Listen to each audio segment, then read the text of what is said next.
지팡이와 막대기로 안위 받으세요. 이렇게 한번 인사하시겠습니다. 지팡이와 막대기로 안위 받으세요. 이렇게 인사하시겠습니다. 감사합니다. 우리는 그 연초부터 금요 성령 기도회에 외부 강사님들을 모셔서 귀한 말씀과 찬양 그리고 간증을 드리면서 은혜를 나누고 있는데요. 다음 주에도 귀한 이제 강사님이 오실 예정입니다. 오늘은 부족한 제가 이렇게 서게 됐지만 앞서서 오신 그런 강사님들과 함께 강사님들과 같이 말씀과 간증으로 함께 은혜를 나누었으면 좋겠습니다. 오늘 나눌 말씀은 제가 작년 그 어머니 기도회 때 나눴던 말씀인데요. 어떤 말씀을 오늘 이렇게 함께 나눌까 고민을 하다가 오늘 이 자리에 나오신 많은 분들이 자녀들의 문제로 인해서 고통하고 있다는 것을 알고 있기 때문에 다시 한번 이 말씀을 나눴으면 좋겠다라는 그런 생각을 하게 됐습니다. 아직 자녀가 없거나 미혼인 그런 싱글인 분들도 우리 모두는 우리의 참 부모이신 하나님의 자녀라는 것을 기억하고 당신의 자녀를 위한 하나님의 일하심을 살펴보면서 함께 은혜를 나눌 수 있기를 소망합니다. 자녀를 가진 모든 부모님들은 오늘 우리 아까 읽은 시편 23편의 다윗의 고백과 같은 그런 여호와는 나의 목자시니 나의 삶에 전혀 부족함이 없습니다라는 그런 고백을 드리는 인생을 살기를 소망할 겁니다. 모든 부모님들이 모든 자녀를 가진 또 하나님의 자녀인 우리 모두는 다 그런 고백을 하면서 살기를 바라죠. 그런데 현실 속에서 연약한 나 자신의 모습을 볼 때 또 현실 속에서 우리의 소망과는 부모된 우리의 소망과는 너무나도 동떨어진 그런 자녀들의 모습을 떠올리면 어떻습니까? 아까 우리가 스키 드라마를 봤는데요. 그런 운전할 때 그 삶에다가 그런 잔뜩 무거운 것들을 싣고 가는 그런 자녀의 모습을 볼 때 마음이 어때요? 그렇지 않은 전혀 그렇지 않은 자녀를 두신 분들도 있겠지만 대개는 생각만 해도 그런 자녀들을 생각만 해도 머리가 골치가 아파올 겁니다. 그렇죠? 그리고 또 그 자녀들을 둘러싼 냉혹한 세상과 타락한 문화들을 생각하면 가슴이 답답해질 거예요. 가슴이 답답해진 것을 느낄 겁니다. 젊은 부모님들은 어린 자녀들의 교육을 도대체 어떻게 해야 되는지, 그리고 그렇게 내가 어떤 교육을 자녀들에게 해야 다윗과 같은 그런 고백을 하면서 살 수 있을지, 내가 지금 하고 있는 것들이 과연 잘하고 있는 것인지 이렇게 막막함을 가슴에 느낄 것입니다. 중년의 부모님들도 지금 제 눈에 보이는데요.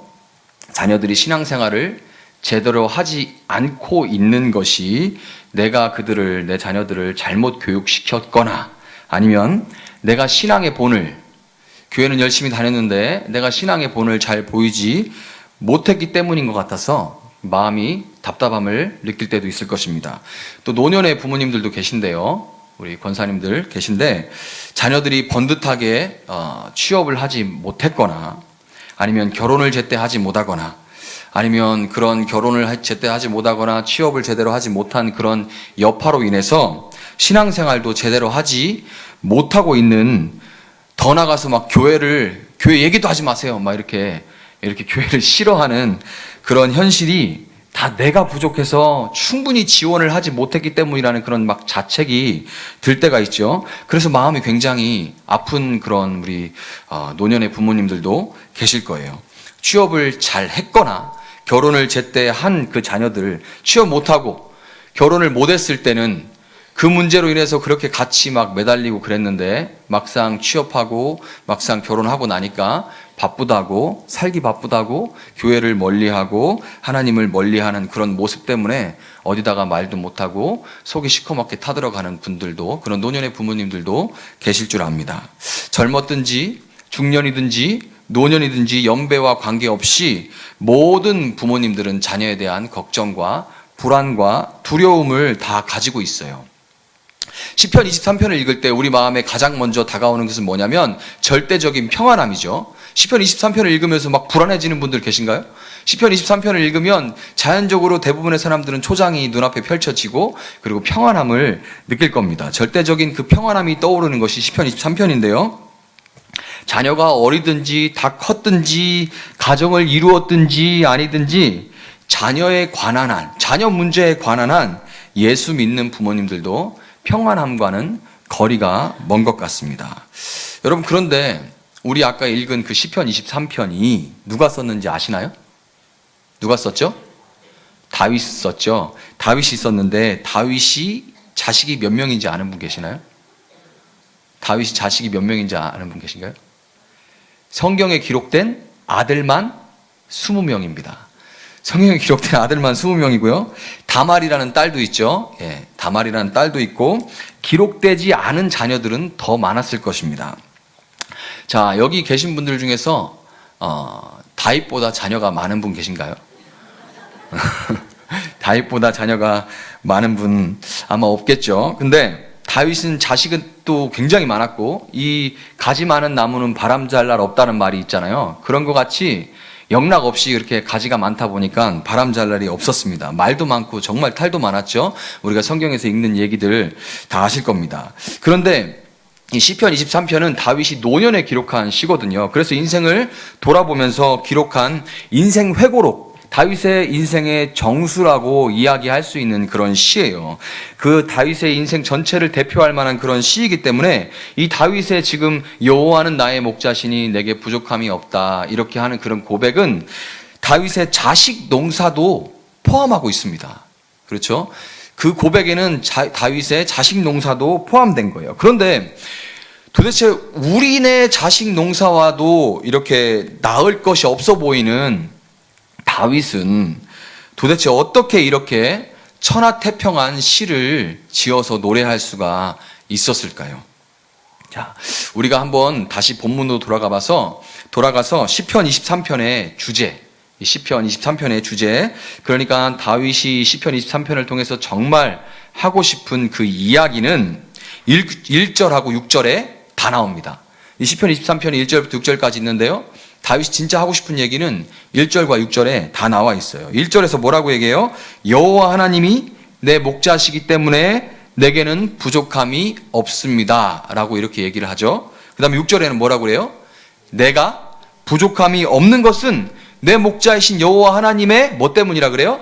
선하심과 인자하심 때문입니다. 이렇게 고백을 합니다. 이게 다윗이 하고 싶은 이야기예요. 핵심 주제입니다. 자, 그런데 1절과 6절을 뺀 나머지 2절부터 5절까지가 있잖아요. 그러니까 이 사실상 2절부터 5절까지는 하나님의 선하심과 인자하심이 어떠한가를 이렇게 설명하는 부분인 거예요. 자, 하나님의 선하심과 인자하심이 어떠한지에 대해서 다 지금 설명드릴 수는 없지만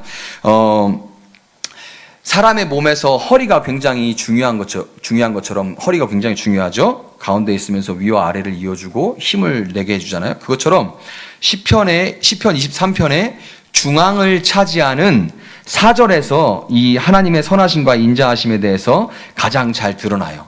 4절이 가운데 딱 허리로 있으면서 그 하나님의 선하심과 인자하심을 가장 잘 드러내줍니다. 그 4절에서 뭐라고 해요? 다윗은 사망의 음침한 골짜기를 지날지라도 다윗 자신이 해를 두려워하지 않는 것은 주께서 나와 함께 하심 때문입니다 라고 고백을 하죠. 자, 그런데 다윗이 주님이 나와 함께 하신다는 것을 어떻게 알 수가 있대요? 어떻게 알 수가 있다고 합니까? 죽음의 골짜기를 걷는 것 같은 자기 삶 속에서 주의 지팡이와 막대기가 그를 안위라는 말은 몸을 편안하게 해주고 마음을 위로한다는 말이에요. 그러니까 주의 지팡이와 막대기가 내가 정말 죽음의 골짜기 같은 길을 걸어가는 내 인생이지만 주의 지팡이와 막대기가 내 삶을 안위하는 것이 보이기 때문에 내가 하나님이 나와 함께 하심을 알 수 있습니다 라고 그렇게 4절에서 고백을 하죠. 자, 그러니까 결국에 다윗이 내게 부족함이 없습니다 라고 고백할 수 있었던 것은 비록 그의 인생이 사망의 음침한 골짜기를 다니는 것 같은 그런 인생이었지만 목자이신 주님이, 다윗의 목자이신 주님이 그의 평생에 그의 삶에서 함께 하시면서 다윗의 삶에서 보여주신 선하심과 인자하심으로 인해서 그가 푸른 풀밭과 쉴만한 물가를 경험할 수 있었기 때문에 다윗은 여호와는 나의 목자시니 내게 부족함이 없습니다라고 고백할 수 있었던 거예요. 푸른 풀밭은 만족함을 얘기하는 거고요. 만족하니까 누운 거예요. 목자가 너 누워 하고 잡아뜨린 게 아니라 푸른 풀밭에 누이시며 라는 말은 누워 이렇게 한 게 아니라 양이 배부르고 만족해서 누웠다는 걸 말하는 거예요. 그리고 쉴만한 물가에서는 평안함을, 쉴만한 물가라는 것은 평안함을 말하는 겁니다. 이 평안함과 만족함을 경험했기 때문에 그의 삶이 비록 평탄한 인생은 아니었죠. 그런 사망의 음침한 골짜기를 지나가는 것 같은 삶이었지만 그는 그런 고백을 할 수 있었던 것입니다. 다윗이 그 하나님의 선하심과 인자하심을, 이 선하심과 인자하심을 표현한 것이 지팡이와 막대기예요. 원래 순서는 원문을 보면은 막대기와 지팡이입니다. 그리고 영어 성경도 막대기가 먼저 나오고 그 다음에 지팡이예요. 왜 한국 성경에서 지팡이와 막대기라는 순서로 됐는지는 모르겠는데 원래는 막대기와 지팡이입니다. 이 막대기와 지팡이를 통해서 다윗은 하나님의 선하심과 인자하심을 시적으로 표현한 거죠. 막대기라는 것은 쉐베트라고 하는데요. 선하심을 상징하는 시적인 표현이고요. 그 다음에 지팡이는 미시에네트라는 그 단어인데요. 인자하심을 상징하는 시적인 표현인 겁니다. 자, 여러분 다윗이 평생을 돌아보면서 자기의 삶을 평생을 돌아보면서 자식 농사에 있어서도 내 삶뿐만 아니라 내 삶 전체를 통틀어 내 인생과 또한 내 자식 농사에 있어서도 여호와가 나의 목자시기 때문에 내게 부족함이 없습니다라고 고백할 수 있었던 것은 그의 자녀들을 향해서도 하나님께서 자기 인생에 함께 했던 동일한 막대기와 지팡이를 사용하실 것이라는 약속을 하나님께 받고 그것을 믿었기 때문이에요. 다윗이 자기 인생에서 하나님이 막대기와 지팡이로 함께 하셨고 그 동일한 지팡이와 막대기로 자기 자녀와도 함께 하실 것을 믿었기 때문입니다. 자, 사무엘하 7장 13절에서 15절을 보면은 하나님이 이런 약속을 다윗에게 주시거든요. 제가 한번 읽어드릴게요. 사무엘하 7장 13절에서 15절의 말씀입니다.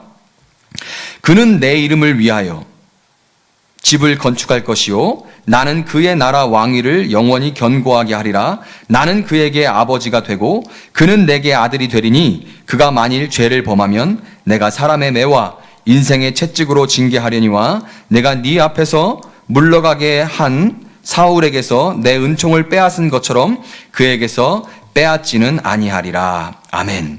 하나님께서 다윗에게 그 자녀들을 위해서 주신 약속입니다. 여러분 제가 말씀을 읽어드렸는데요. 이 말씀에서 막대기가 뭘까요? 이 말씀에서 막대기가 뭘까요? 네 자녀가 만일 죄를 범하면 내가 사람의 매와 인생의 채찍으로 징계하려니와 내가 네 앞에서 물러나게 한 사울에게서 내 은총을 빼앗은 것처럼 그에게서 빼앗지는 않을 것이다. 이 약속이 막대기입니다. 그러면 지팡이는 뭘까요? 지팡이는 네 자녀는 내 이름을 위하여 집을 건축할 것이요 나는 그의 나라 왕위를 영원히 견고하게 하리라. 나는 그에게 아버지가 되고 그는 내게 아들이 될 것이다 입니다. 이게 지팡이의 약속이에요. 다시 말해서 이 지팡이 약속은 여러분의 자녀를 왕 중의 왕이신 하나님의 아들, 딸로서 그들 각자가 여러분의 자녀 각자가 보냄을 받은 곳을 다스리는 왕으로 하나님께서 삼으시고 그들을 통해 하나님의 나라를 반드시 내가 건축해 가실 것이다 하는 그런 약속인 것입니다.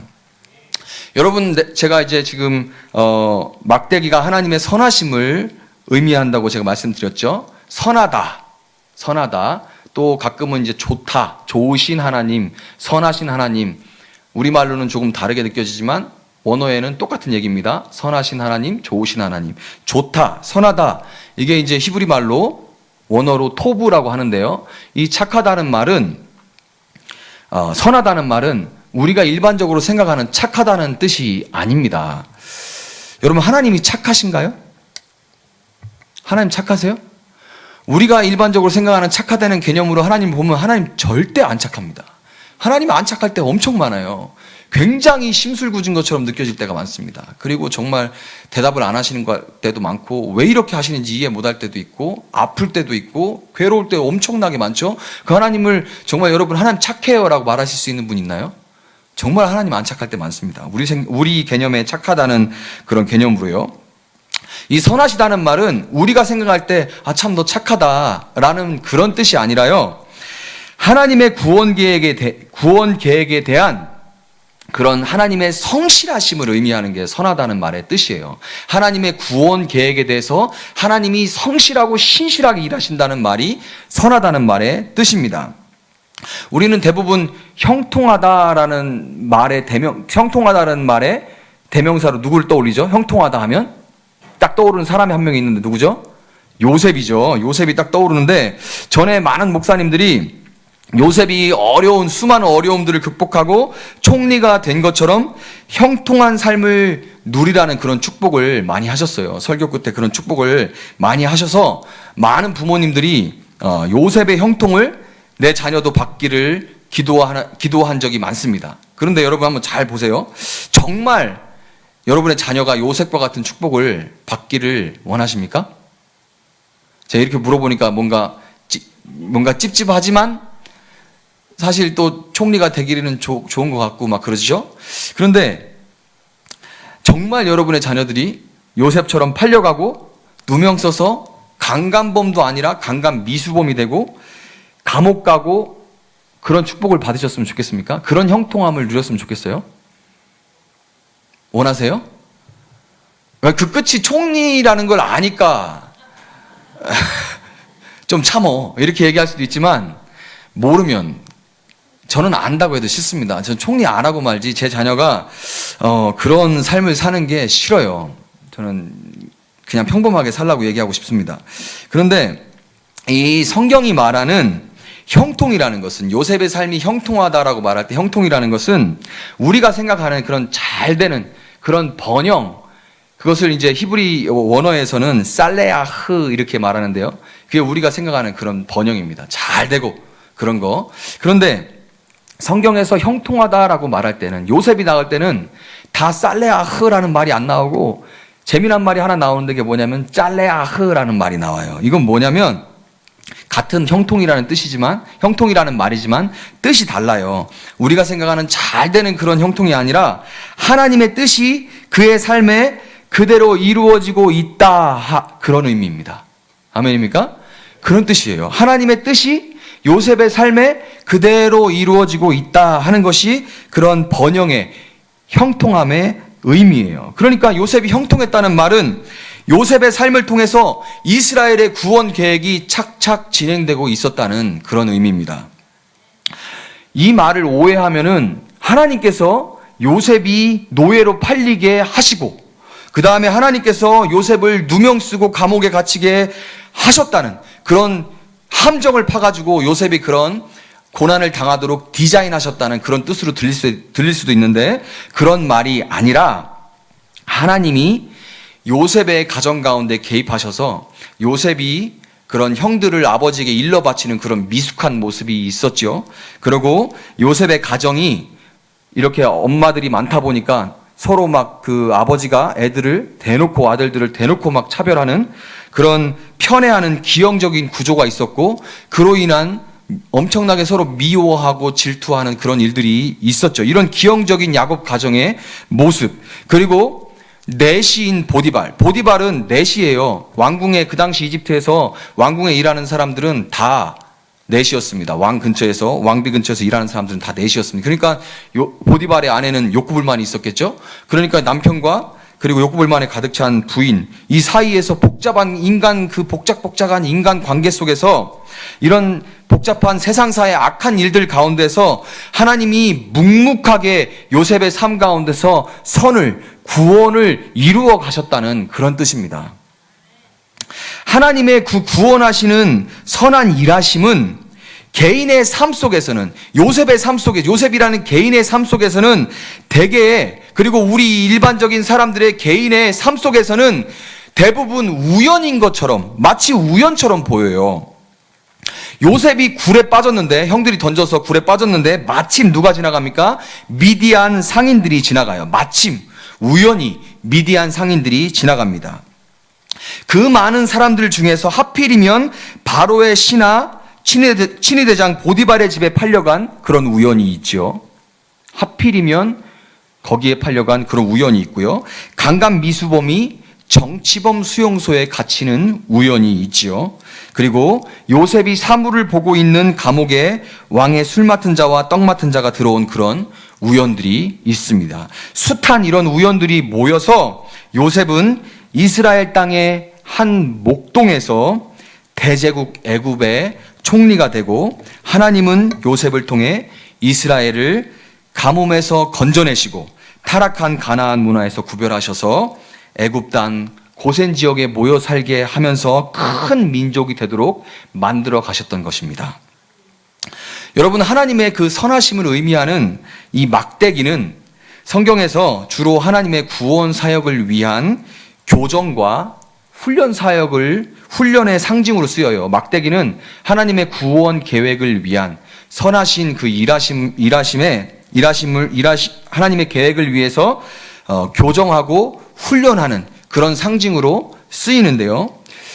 그것을 볼 때 우리 삶 속에 마치 우연처럼 일어나는, 우리 개개인의 삶 속에서는 우연처럼 일어나는 그런 재수 없었다 하고 여길 수 있는 그런 사건 사고들이 있잖아요. 우리는 우연히 어떤 일들이 일어났는데 참 그냥 우리는 대부분 그냥 재수 있었어, 재수 없었어 이렇게 그냥 넘길 수 있는 사건 사고들을 통해서 하나님은 성실하게 우리 자신과 우리 자녀들의 삶을 구원으로 이끌어가고 있는 것입니다. 열왕기상 11장 6절을 보면은 이런 구절이 있습니다. 솔로몬이 여호와의 눈앞에서 악을 행하여 그의 아버지 다윗이 여호와를 온전히 따름같이 따르지 아니하고, 이런 말씀이 있어요. 솔로몬이 여호와의 눈앞에서 악을 행하여 다윗과 같이 하지 않았다는 얘기입니다. 솔로몬이 이방 여인들에게 휘둘려서 타락하고 우상을 섬길 때 하나님은 에돔 왕 하닷과 수리아 왕 르손이라는 대적을 일으키세요. 솔로몬이 그렇게 우상을 섬길 때요. 에돔 왕 하닷과 수리아 왕 르손은 모두 이스라엘의 원한을 가지고 있다가 그들 개인들도 이런저런 우연들이 겹쳐서 왕이 되었고, 하나님이 허용하시는 섭리 속에서 솔로몬을 구원하기 위한 사람 막대기와 인생 채찍의 역할을 하게 됩니다. 솔로몬이 하나님을 섬기고 겸손하게 살 때는 그 지혜를 통해서 나라가 발전했지만, 그렇지만 솔로몬이 타락했을 때 하나님은 그 하닷과 르손을 통해서 솔로몬을 치는 사람 막대기와 인생 채찍의 역할을 하도록 하신 겁니다. 하닷과 르손으로 인한 고통 속에서 솔로몬은 결국 늙음하게, 말년에 굉장히 고통을 받거든요. 계속 이 하닷과 르손이 쳐들어오니까 이런 고통 속에서 솔로몬은 결국 늙음하게 전도서를 쓰는데, 전도서의 그 유명한 고백을 신음처럼 내뱉게 됩니다. 전도서 1장 2절에 뭐라고 솔로몬이 내뱉습니까? 우리가 너무 잘 아는 그 구절이죠. 탄식, 솔로몬의 탄식. 헛되고 헛되며 헛되고 헛되니 모든 것이 헛되도다, 이렇게 고백합니다. 그래서 이 헛된 것들을 깨달은 솔로몬이 고통 속에서 매에 맞고, 사람 매에 맞고 채찍에 맞아서 헛되고 헛되다고 고백한 솔로몬이 전도서의 결론에서 하는 말이 뭐예요? 12장 1절, 2절을 보면 솔로몬이 마침내 이렇게 고백합니다. 너는 청년의 때에 너의 창조주를 기억하라. 곧 곤고한 날이 이르기 전에, 나는 아무 낙이 없다고 할 해들이 가깝기 전에, 해와 빛과 달과 별들이 어둡기 전에, 비 뒤에 구름이 다시 일어나기 전에 그리하라. 아멘. 솔로몬이 이렇게 마침내 고백하게 돼요. 하나님은 다윗과 약속하신 대로 솔로몬을 사람 막대기와 인생 채찍으로 건지신 것입니다. 여러분, 저는 초등학교 3학년 때 어머니 권유로 교회를 처음 다니게 됐습니다. 중등부를 거쳐서 고1 때까지 이제 하나님이 계신다는 것을 어렴풋이는 이제 알게 됐는데, 고2 때부터는 학업 공부 핑계로 점점 교회를 멀리하다가 대학 입학 후에는 아예 교회에서 멀어져 버렸습니다. 자, 이제 어머니는 신앙이 있으시기 때문에 어머니께서 제가 부산으로 학교를 간대요, 대학교를. 모교의 담임 목사님을 통해서 부산에 있는 고신측 교회 한 곳을 아예 제가 학교를 가기 전에 섭외를 해놨어요. 아들이 가도록. 그런데 저는 절대로 대학 때 교회 갈 상태가 아니었습니다. 뭐 대학 때 있었던 일을 다 설명드릴 수가 없는데 아까 그 스킷 드라마가 설명을 다 해주더라고요. 단적인 예를 하나 들면은 이제 주일 오전에 이제 어머니에게 전화가 와요. 전화가 이제 오면 이제 아들 그 교회는 갔어 이렇게 얘기를 하시잖아요. 그러면 이제 제가 전날에 진한 음주감으로 인해서 숙취로 머리는 깨질 것 같고 목소리가 안 나올 정도였거든요. 왜냐하면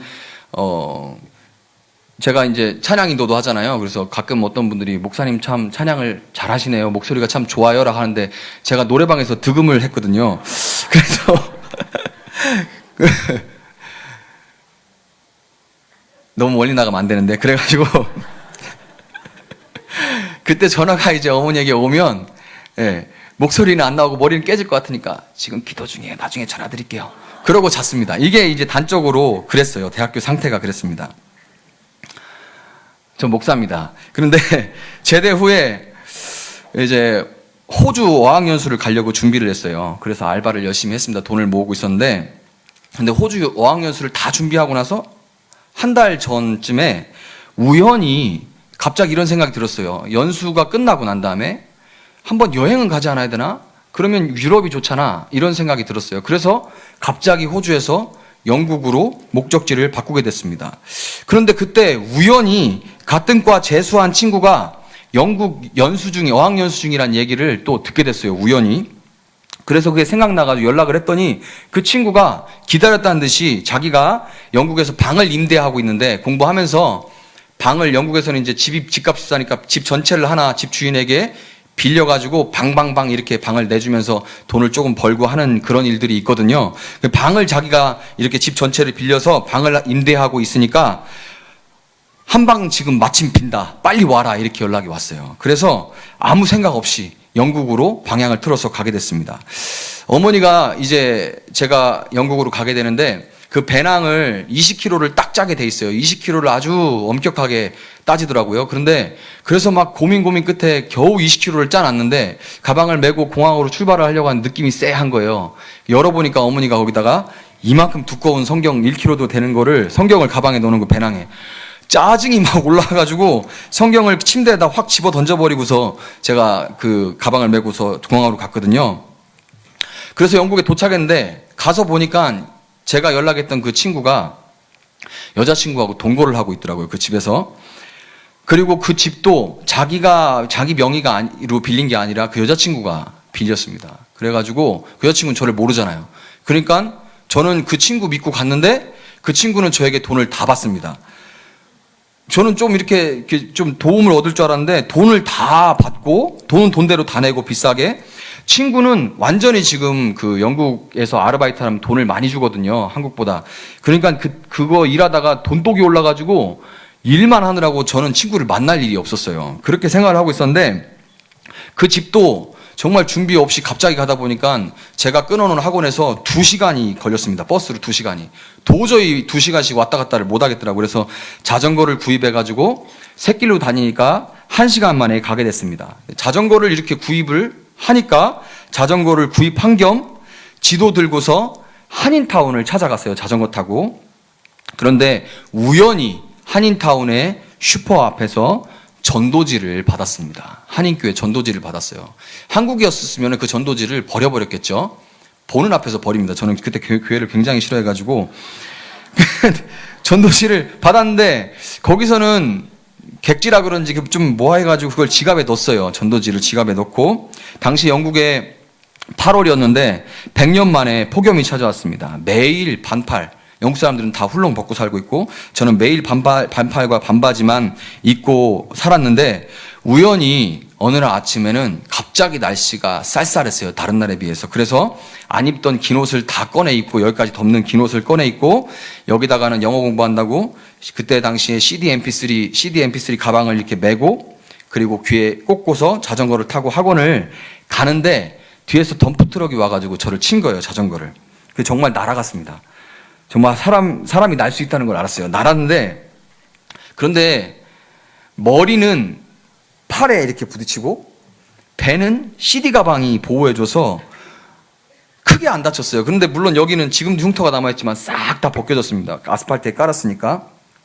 그래서 앰뷸런스가 와서 앰뷸런스에 실려갔습니다.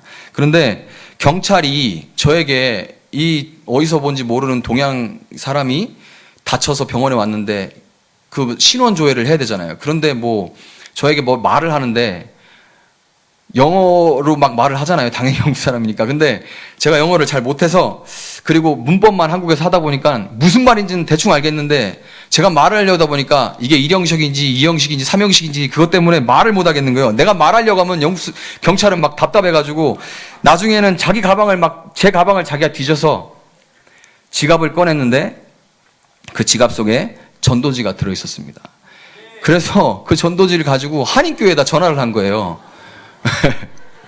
한인교회에다 전화를 했습니다. 영국에는 병원이 국립이기 때문에 부러지지 않으면 아무리 많이 다쳐도 입원을 안 시켜줍니다. 그래서 미라처럼 붕대를 칭칭 감고 집으로, 그 지금 돈독 올라가지고 아무도 없는 그 집 있잖아요. 그래서 너무 아픈데 사고 나가지고 그 집에 혼자 갔는데 그 청년이, 경찰하고 그 한인교회에서 받은 청년이, 그 청년은 영어를 잘했어요. 그 저에 대해서 물어봐가지고 찾아왔어요, 저희 집을. 그렇게 많이 다쳤다고 하니까. 집에 도와줄 사람이 아무도 없는 상황을 보더니 그 청년이 자기가 묵는 집으로 저를 데려갔는데, 우연히도 그 집이 어떤 집이냐면 신앙이 신실한 청년들이 한국에서 가지고 있던 신앙을 여기 와서도 지키자 해서 청년회관처럼 집 한 채를 빌려서 방방이 청년들이 모여서 새벽에는 기도하고, 그러고 학원 가서 그 다음에 알바하고 저녁엔 또 예배하고 이러는 데였어요. 거기서 정말 그 청년들을 통해서 제가 예수님을 만나고 회심하게 됩니다. 이게 다 우연이죠? 여러분, 우연으로 보이지만 하나님은 친구에게 뒤통수 맞는 그 사람 막대기와 차에 치이는 인생 채찍을 통해서 저를 구원의 길로 인도하셨던 것입니다. 아멘입니까? 여러분, 제가 지팡이는 하나님의 인자하심이라고 얘기했죠. 헤세드라고 하는 인자하심을 의미한다고 말씀드렸습니다. 그 인자하심은 사람 막대기와 인생 채찍에 맞고 돌아온 자녀를 다시금 푸른 풀밭, 쉴만한 물가로 인도해 주신다는 그런 의미입니다. 한마디로 쉽게 말하면 먹고 마시는 것을 책임져 주시겠다는 의미예요. 먹고 마시는 것을 책임져 주시겠다. 여러분, 그런데 우리는 먹고 마시는 것으로는 만족할 수가 없죠. 왜냐하면 이 세상은 우리에게 끊임없이 부족함을 느끼게 하기 때문입니다. 막 광고가 넘쳐나고, 그 다음에 세일 전단지, SNS, 페이스북, 카카오 스토리, 그리고 뭐 각종 쇼핑 앱들에서 계속해서 띵동띵동 하죠. 이거 사라 저거 사라 하면서. 그리고 날씬한 남자와 여자가 막 이쁜 옷 입고 막 이런 것들을 통해서 남들 멋지게 사는 것을 보면은 우리는 늘 뭔가 부족함을 느낍니다. 그래서 뭘 사야 될 것 같고 나는 그들에 비해서 뭔가 부족하다고 그런 생각들에 늘 빠져 살아요. 그렇지만 여러분, 우리를 냉정하게 보면 우리는 대개 유행이 지나서 옷을 못 입지, 옷이 떨어져서 못 입지 않습니다. 그리고 중요한 날 쓰려고 아끼고 안 쓰는 그릇들을 몇 년째 장식만 하고 있죠. 그거 빨리 쓰세요. 그러다 돌아가십니다.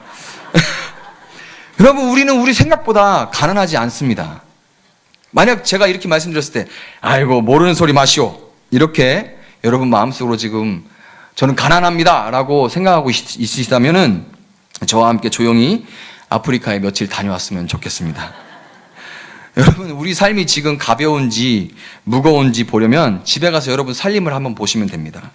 그 살림들 중에서 지난 2년 3년 동안에 안 쓴 물건들은 앞으로도 거의 쓸 일이 없다는 얘기예요.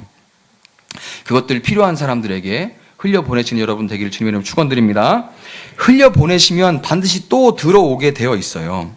우리는 선한 청지기로서 지금 있는 것에, 먹고 마시는 것을 주신 주님께 만족하면서 감사하면서 지금 있는 것에 자족하면서 목자만 의지하면서 살 때 때를 따라 우리의 가짜 필요가 아닌 진정한 필요를 채워주시는 주님을 경험하고 참된 만족을 누리게 됩니다.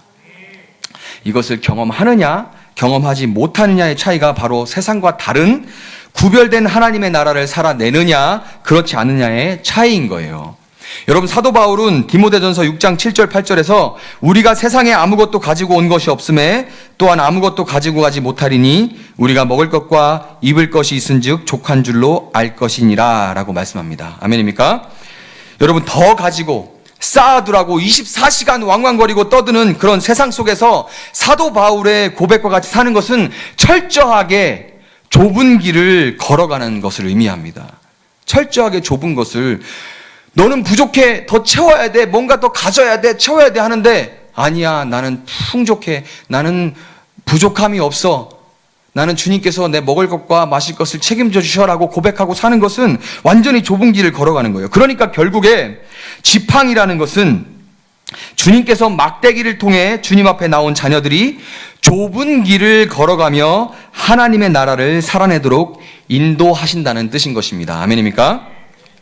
여러분, 저는 이제 지난 7년 동안 아프리카 이 잠비아에서 선교사로 사역을 했는데요. 30대를 거의 이제 아프리카에서 보냈죠. 나가기 전에 잠깐 이제 지구 사역, 교구 사역을 한 것을 제외하면은 만 4년, 횟수로는 5년을 중등부 사역을 했습니다. 그것이 제 첫 사역이었고, 그리고 첫 정이었죠. 그래서 정말 미친 듯이 사역을 했습니다. 독립투사처럼 사역을 했어요. 가정을 버리고. 독립투사처럼 사역하고 집에 안 들어가고 막 이렇게 사역을 했는데요. 하나님의 은혜 가운데 분에 넘치는 그런 양적 성장을 했습니다. 양적 성장을 하면 또 이제 교회에서 좋아하잖아요. 그래서 인정을 받았습니다. 그런데 그때 하나님께서 저를 아프리카로 선교사로 부르셨어요. 그래서 그것에 하나님의 인도하심에 순종할 수밖에 없었습니다. 제가 아프리카로 나가려고 할 때, 목사님, 우리 애가 이제 중등부 올라가는데 1년만 더 하고 나가시면 안 됩니까? 라고 하는 분들이, 학부모들이 많이 있었어요. 그런데 하나님 말씀에 순종하기 위해서 사역과 그리고 인정받는 것과 그리고 익숙함을 버리고 저는 좁은 길로 걸어갔습니다. 각상 가니까 아는 사람도 하나도 없죠. 그리고 다 시커멓고 저희 가족만 이렇게 하얗지는 않고 이렇다 보니까, 하얗지는 않지만 그렇다 보니까는 이제 정말 섬에 떠 있는 느낌이었어요. 육지 속에 섬에 떠 있는, 그것은 아마 가보셔야 알 겁니다. 그것도 그냥 놀러 가는 거 아니고 난 선교사야 하고 이제 여기서 살아야 돼 하고 가보면 알게 될 거예요. 육지 속에 떠 있는 섬이 어떤 건지. 그런데 그런 느낌 속에서 전기도 맨날 끊기고 물도 그렇고 문화도 너무나도 다르고 너무나도 많은 것이 불편했습니다. 그런데 사람의 적응력은 정말 무서워요. 그리고 안전 불감증도 정말 무섭습니다. 7년이 지나니까 거기에 익숙해졌습니다. 이제 7년이 지나니까 아프리카에 익숙해져요. 많은 선교사님들이, 그리고 사역도 7년이 지나면서 무르익어서 많은 선교사님들이, 초임 선교사님들이 저한테 와서 선교지 사역을 배우러 왔습니다. 그리고 아프리카에서 7년이라는 세월은 다른 곳보다 조금 더 이렇게 농도가 짙다 보니까 좀 7년이면 이제 조금 있으면 선교사 중에서도 시니어 대열에 들어갈 무렵이 되었을 때 하나님께서는 이것이 더 이상 제 선교지가 아니라는 마음을 주시고 한국 교회에 대한 부담감을 주셨어요. 이유는 모르겠습니다. 이유는 모르겠어요. 다른 목사님들도 많은데 왜 하는 그런 마음이 정말 많이 들었어요. 그런데 그 하나님의 인도하심에 순종해서 다시 제가 그때까지 해놓은 사역과 인정받는 것과 또 이제는 역으로 익숙해진 그 아프리카를 뒤로 하고 한국 교회로 돌아왔습니다. 그래서 저는 늘 막내예요. 막내 같지 않은 그런 막내입니다. 선교지는 너무 일찍 가서 막내였고, 그리고 우리 교회도 선교지에서 돌아와서 처음 사역하는 거기 때문에 막내입니다. 물론 제가 막내 같지는 않죠. 지금도 조금 어색하긴 한데 지금은 많이 익숙해졌지만은 제가 처음 와서 제일 어려웠던 게 조명하고 마이크예요. 조명하고 마이크는 없잖아요. 아프리카에는 전기가 없으니까. 그런데 이 마이크가 너무 어색해서 제가 처음에 사회를 보는데 너무 찬양하는데 15분 찬양하는 가운데 은혜가 너무 많이 돼가지고 막 한국말로 찬양하니까 너무 좋아서 막 눈물을 줄줄 흘리는데 마이크가 있다는 걸 잊어버렸습니다. 그래서 제가 하고 이 흘러내리는 눈물과 콧물을 막 이제 들이마시는데 이 스피커로 그 콧물 마시는 소리가 막 얼마나 크게 나가는지 제가 깜짝 놀랐습니다. 울다가 뚝 붙였거든요. 그래서 제가 집에 가가지고 제 아내한테 들렸어? 이렇게 물어보니까 너무 또 솔직한 제 아내는 너무 잘 들렸다고 그렇게 얘기를 하더라고요. 분명하게 들렸다고. 양복 입고 넥타이 매는 것도 굉장히 어색했습니다. 지금은 이제 익숙해졌죠. 건물 안에서 일하고 아파트에 사는 것이 너무나도 답답했습니다. 그렇지만 여러분, 좁은 길을 걸어가는 자만이 아는 기쁨이 제게 있고요. 먹을 것과 입을 것 걱정하지 않게 해주시는 하나님의 인도하심을 늘 경험하고 있습니다.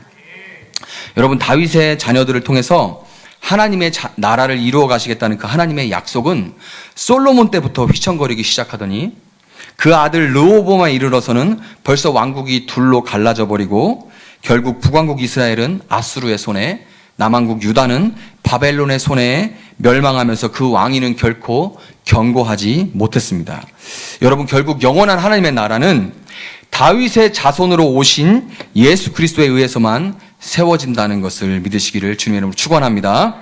여러분, 예수님이 우리를 대신해서 매를 맞고 채찍에 맞아주심으로 우리는 하나님의 자녀, 이 땅을 다스리는 왕이 되었고, 또 영원히 견고한 왕이 계신 예수님으로 인해서 우리 자녀들도 하나님의 약속대로 반드시 왕으로 세워질 것을 믿으시기를 주님의 이름으로 축원드립니다. 말씀을 맺도록 하겠습니다. 여러분, 아는 것도 많지 않고 또 해준 것도 없고 해줄 수 있는 것도 많지 않아서 때로 부모인 것이 미안하고 스스로에게 화가 날 때도 있을 거예요. 부모가 되는 것에는 연습이 없죠. 연습이 없기 때문에 이렇게 하는 것이 맞나 하는 걱정과 두려움에 사로잡힐 때도 많을 것입니다. 다른 부모들은 똑똑해서 뭐 그때그때 이것저것 해주고 미래에 대한 계획도 있는 것 같은데 나는 자녀들에게 늘 뭔가 부족한 것 같이 느껴질 때도 있고, 때로는 내가 잘못해서 내 아들이, 내 딸이 교회에 안 나오고 있는 것인가, 나 때문에 내 자녀가 잘 안 풀리고 있는 것인가 하는 그런 우울한 마음이 찾아올 때도 있을 것입니다.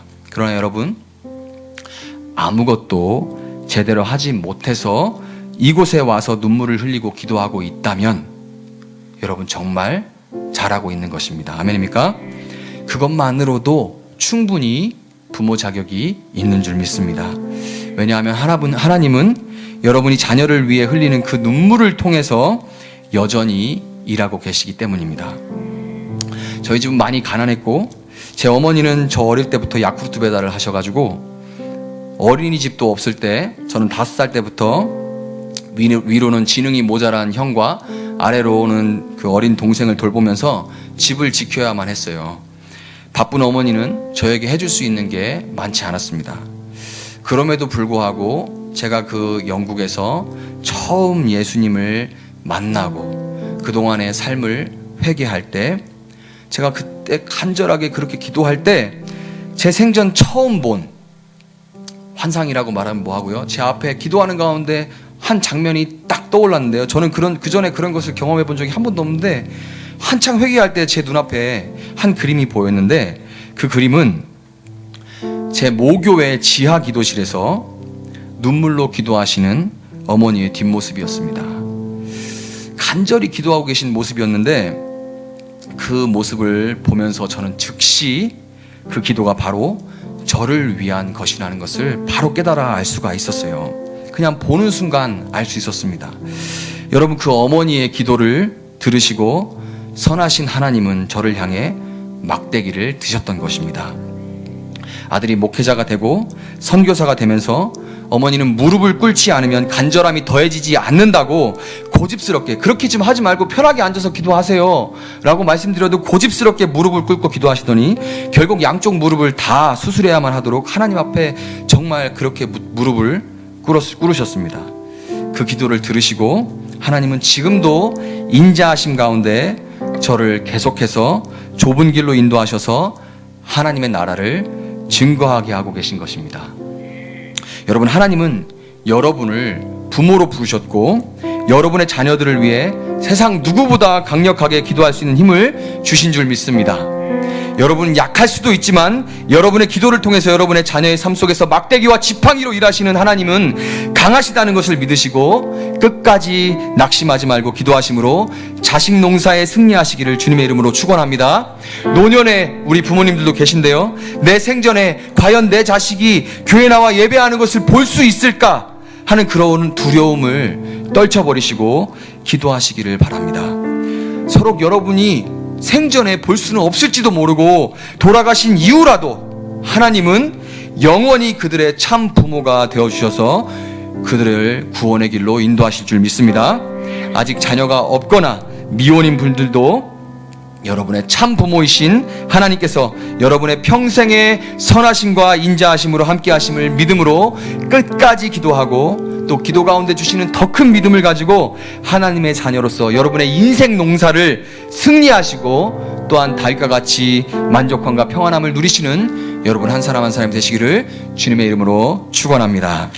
우리 시간 함께 찬양하고 기도함으로 하나님께 나가는 시간을 갖도록 하겠습니다.